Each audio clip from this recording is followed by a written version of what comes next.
এবার সিলেটে যৌথ বাহিনীর সাঁড়াশি অভিযান।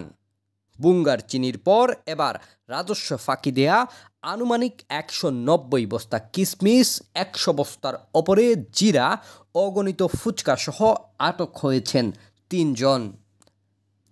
শনিবার সিলেটের হুমায়ুন রশিদ চত্বরে গোয়েন্দা তথ্যের ভিত্তিতে যৌথ বাহিনী অভিযান চালায়। সেই অভিযানে বিপুল পরিমাণ অবৈধ মালামাল জব্দ করে প্রশাসন।